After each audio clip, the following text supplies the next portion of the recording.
Readings of Almighty God's words on the pursuit of the truth.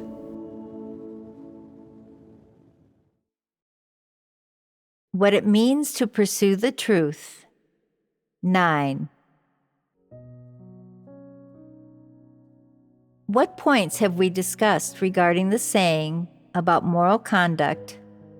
Execution does nothing but make heads roll. Be lenient wherever possible. Let us sum up. The essence of this saying is the same as that of other sayings about moral conduct. They all serve the ruling class and social mores. They are not put forward starting from the perspective of humanity. To say that these moral scriptures serve the ruling class and social mores may be somewhat far beyond the range of what you should understand and be able to attain through your faith in God, though it is somewhat attainable for those who know something about politics, social science, and human thought. From the perspective of humanity, that is to say, from your own perspective, how should you deal with such things? For example, supposing you were previously arrested, imprisoned, and tortured because of your faith. For several days and nights, the great red dragon did not let you sleep and tormented you half to death. Irrespective of whether you are a man or a woman, your body and mind suffered all kinds of abuses and torments, and you were also insulted, derided, and attacked by those devils, using all manner of filthy and blasphemous language. After suffering this torment, what do you feel toward this country and this government? It engenders hatred. Hatred toward this social system, hatred toward this ruling party, and hatred toward this country. You used to feel an immense sense of respect whenever you saw the state police, but after having been subjected to their persecution, torment, and defilement, that erstwhile sense of respect has vanished, and your heart is filled with one word: hate. Hate for their lack of humanity, hate for their sheer unscrupulousness, and hate that they act like animals and the devil Satan. Though you have suffered greatly through being tortured, defiled, and insulted by the state police, you have seen their true colors and have seen that they are all beasts in human skin and devils who hate the truth and hate God, so you are full of hatred toward them. This is not personal hatred or a personal grievance. It is the result of clearly seeing their evil essence. It is not something you have imagined, deduced, or determined. It is all those memories of them insulting you, defiling you, and persecuting you, including their every mannerism, action, and word, that fill your heart with hatred. Is this normal? Once you are filled with hatred, if someone says to you, execution does nothing but make heads roll, be lenient wherever possible, don't live in hatred. Dispelling hatred is the best way to deal with it. How would you feel on hearing this? Disgusted. What else could you be but disgusted? So tell me, is it possible to dispel this hatred? It cannot be dispelled. How can irreconcilable hatred be dispelled? If anyone uses the saying, execution does nothing but make heads roll, be lenient wherever possible, to persuade you to let go of your hatred, Could you let go of it? How would you react? Your first reaction would be, all this execution does nothing but make heads roll, be lenient wherever possible, is spurious nonsense. It is irresponsible remarks from idle onlookers. These people who spread the ideas and views of traditional culture persecute Christians and good people every day. Are they constrained and affected by these words? They will not stop until they drive away or exterminate every last one. They are the devil Satan in disguise. They brutalize people while they are still alive. Then once they're dead, they say a few words of sympathy to delude others. Is that not awfully wicked? Wouldn't you react and feel this way? You would certainly feel like this, hating whoever tries to persuade you to the point of even wanting to curse them. But some people don't understand. They say, "Why are you doing this? Is this not hateful? Is this not spiteful?"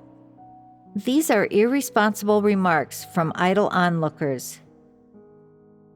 You would retort, "I am a human being. I have dignity and integrity, but they didn't treat me like a human being. Instead, they treated me like an animal or a beast, greatly offending my integrity and dignity. Is it not they who are spiteful?" You tacitly accept their spitefulness, yet when we resist and hate them, you condemn us for it. So what does that make you? Is it not you who is wicked? They don't treat us like human beings. They torture us, but you still tell us to uphold human moral conduct and requite evil with good. Aren't you just talking nonsense? Is your humanity normal? You are a faker and a hypocrite. Not only are you extremely spiteful, but you are also wicked and shameless. So when someone consoles you by saying, "Forget about it, it's over and done with. Don't hold grievances," if you are always this petty, you will be the one who gets hurt in the end. People have to learn to let go of hatred and practice being lenient whenever possible. What would you think about that? Would you not think, all of this traditional Chinese culture is just a tool used by the ruling class to delude and control people? They themselves are never constrained by these ideas and views, but delude and cruelly hurt people every day. I am a person with dignity and integrity who was wantonly toyed with and abused like an animal or a beast. I suffered so many insults and degradations in their presence and was tormented and deprived of my dignity and integrity, so that I did not even appear human. And yet you talk about morality? Who are you to say such high-sounding things? Is it not enough for me to be humiliated once? You want them to humiliate me again? There is no way I'm letting go of this hatred. Is this a manifestation of normal humanity? This is a manifestation of normal humanity. Some people say, this is not a manifestation of normal humanity. This is inciting hatred. In that case, who caused this person's behavior and this hatred? Do you know? If they hadn't been brutally persecuted by the great red dragon, would they behave like this? They were persecuted and are just speaking their mind. How is that inciting hatred? Satanic regimes persecute people like this, and yet they do not allow people to speak their mind. Satan persecutes people and yet wants to keep their mouths shut. It doesn't allow them to hate or resist. What manner of reasoning is that? Shouldn't people with normal humanity oppose oppression and exploitation? Should they just meekly submit? Satan has corrupted and harmed mankind for thousands of years. Once believers understand the truth, they should wake up, resist Satan, expose it, hate it, and forsake it. This is normal humanity, and it is perfectly natural and justified. This is the good and righteous deed that normal humanity should be capable of, and it is praised by God. Whichever angle you look at it, the saying about moral conduct, execution does nothing but make heads roll, be lenient wherever possible, is very inhumane and disgusting. It tells the people of the ruled class not to resist any unfair treatment, regardless of any attacks, degradation, or injuries they suffer to their integrity, dignity, and human rights, but rather to meekly submit to it. They should not take revenge or think about hateful things, let alone about retaliation, but must make sure to be lenient wherever possible. Is this not inhumane? Quite obviously, this is inhumane. Given that it requires the ruled class, ordinary people, to do all this and to conduct themselves with this kind of moral conduct, shouldn't the moral conduct of the ruling class exceed this requirement? Is this something they should be even more obligated to do? Have they done it? Could they do it? Did they use this saying to constrain themselves and measure themselves? Did they apply this saying in their treatment of their people, the people they rule over? They have never done this. They only tell their people not to regard this society, this country, or the ruling class with hostility, and that no matter what unfair treatment they suffer in society or within their community, and no matter how much they suffer physically, mentally, and spiritually, they must learn to be lenient wherever possible. Conversely, if ordinary people, commoners in their eyes, tell them no, or hold any dissenting opinions and voices about the status, rule, and authority of the ruling class, they will be strictly administered to and even severely punished. Is this the moral conduct that the ruling class, who advocate execution does nothing but make heads roll, be lenient wherever possible, to the people, should possess? If among the ordinary people of the ruled class there is the slightest trouble or the slightest shift, or if there is even the slightest opposition to them in people's thoughts, then it will be nipped in the bud. They control people's hearts and minds and force people to submit to them without compromise. It's just like in the sayings, when the emperor commands his officials to die, they have no choice but to die. And all the lands under the sky belong to the king. All the people of the world are the king's vassals. What it boils down to is that whatever the ruler does is right, and the people should be duped by him, controlled by him, insulted by him, toyed with by him, trampled on by him, and finally devoured by him, and that no matter what the ruling class do, they are right, and as long as people are alive, they must be obedient citizens and must not be disloyal to the king. No matter how bad the king is, no matter how bad his rule is, ordinary people must not say no, and must not harbor thoughts of resistance, and must absolutely obey. Since all the people of the world are the king's vassals, meaning that the common people ruled by the king are his vassals, then shouldn't the king exemplify the saying, "Execution does nothing but make heads roll, be lenient wherever possible," to the common people? Because the common people are foolish, ignorant, uninformed, and do not understand the law. They often do some illegal and criminal things.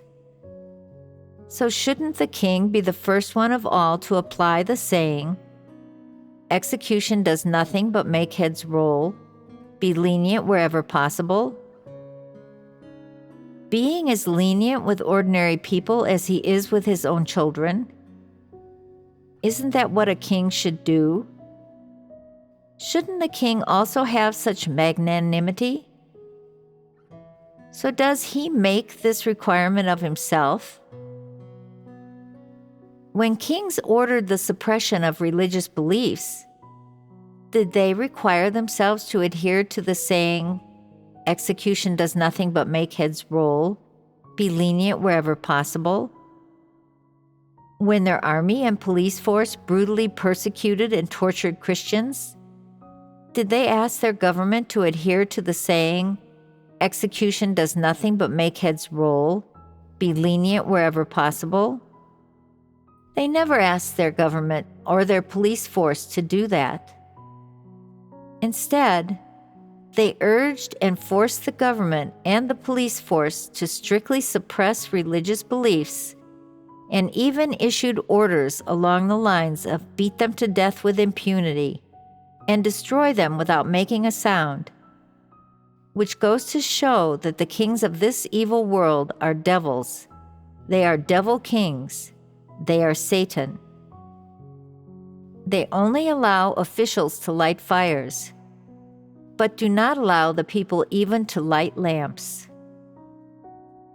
They use these traditional sayings about moral conduct to constrain and restrict the people out of fear that the people will rise up against them.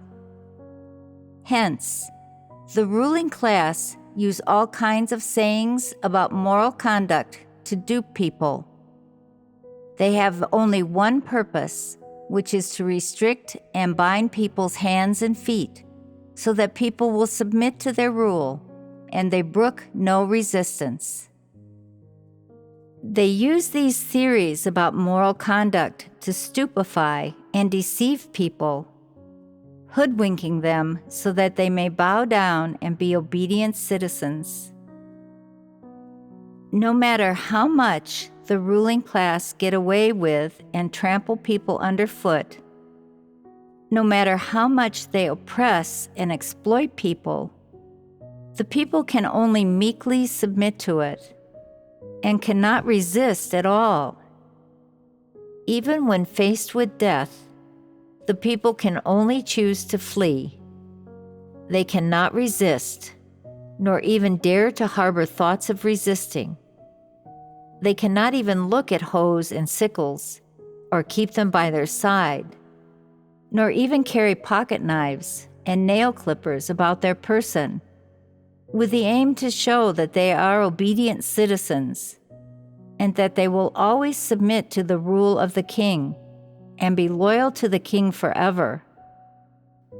How far should their loyalty extend?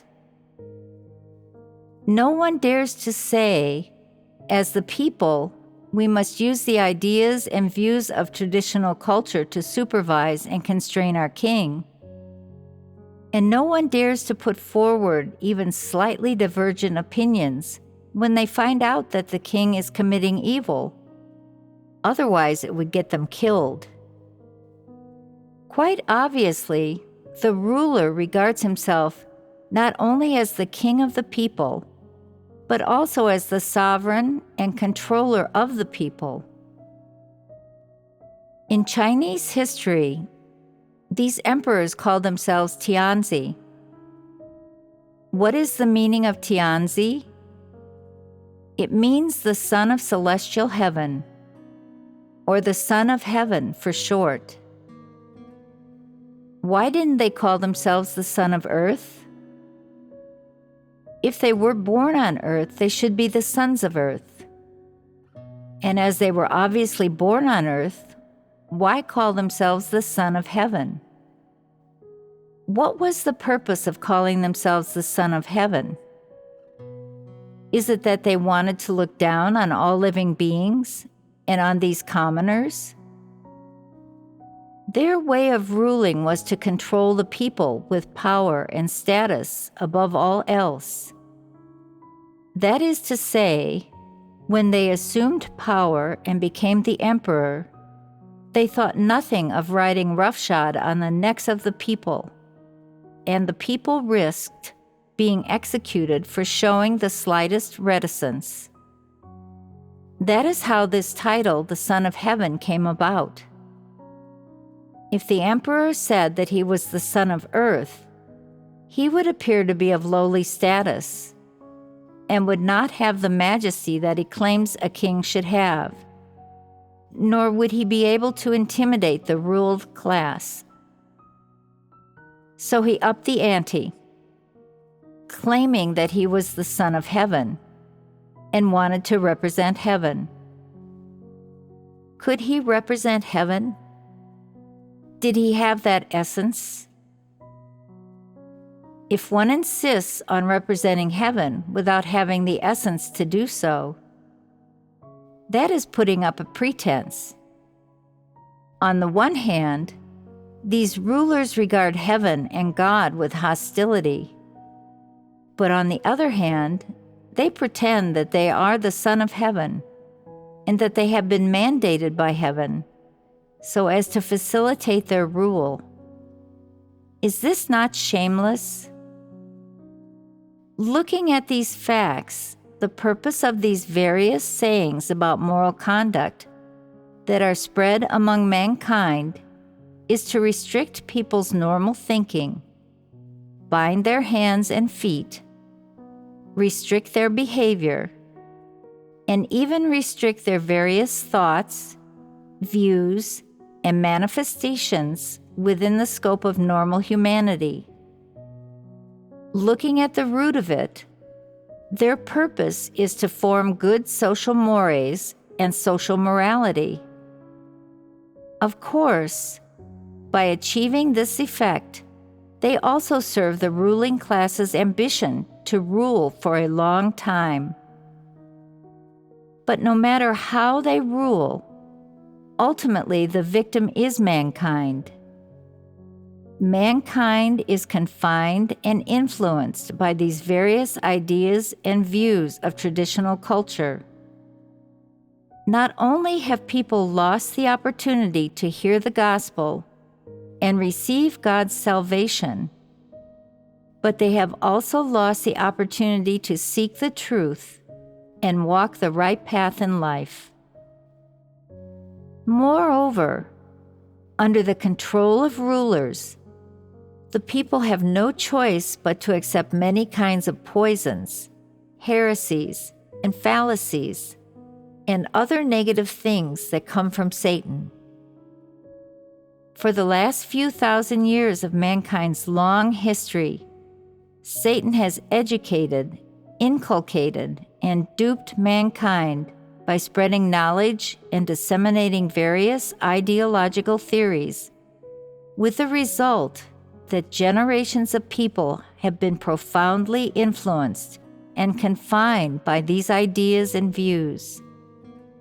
Of course, under the influence of these ideas and views from Satan, people's corrupt dispositions intensify and become more serious. That is to say, people's corrupt dispositions have been fostered and sublimated on this basis and have become deeply rooted in people's hearts, causing them to deny God, resist God, and sink deep into sin from which they are unable to extricate themselves. As regards the formation of this saying about moral conduct, execution does nothing but make heads roll, be lenient wherever possible, as well as the aims in putting forward this requirement, the harm done to people since this saying about moral conduct was formed, and all the various other aspects. We will not fellowship on these things now, and you can take time later to further contemplate them for yourselves.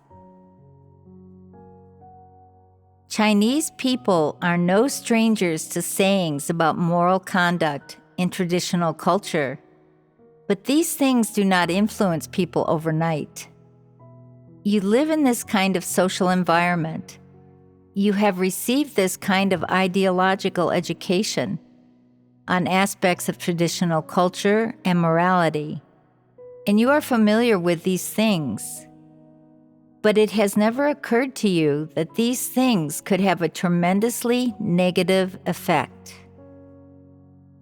How much will these things obstruct you from believing in God, pursuing the truth, and entering into the truth realities? Or how much of an influence or obstruction will they be on the path you walk in future? Are you aware of these issues? You should further contemplate and discern the topic that we have fellowshipped about today, to gain a thorough understanding of the role that traditional culture plays in educating mankind, what exactly it is, and how people should treat it correctly. These words that we fellowshipped above are helpful and beneficial for you to understand the things in traditional culture. Of course, this understanding is not only an understanding of traditional culture, but also an understanding of Satan's corruption of mankind and the various ways and means through which Satan corrupts mankind, and even specifically the various views it instills in people, as well as the various ways and means, views, perspectives, standpoints, and so on, with which it treats the world and mankind. After gaining a thorough understanding of the things of traditional culture, what you should do is not to just avoid and reject the various sayings and views of traditional culture. Instead, you should more specifically understand and dissect what harm, restraints, and bonds the sayings about moral conduct that you abide by and uphold have inflicted on you, and what roles they have played in affecting, disturbing, and obstructing your thoughts and views on comporting yourself, as well as your acceptance of God's words and your pursuit of the truth, and thereby delaying you from accepting the truth, understanding it, practicing it, and obeying God completely and absolutely. These things are precisely what people should reflect on and be aware of. You cannot just evade or reject them. You must be able to discern them and understand them thoroughly, so that you can completely free your mind of these specious and misleading things in traditional culture.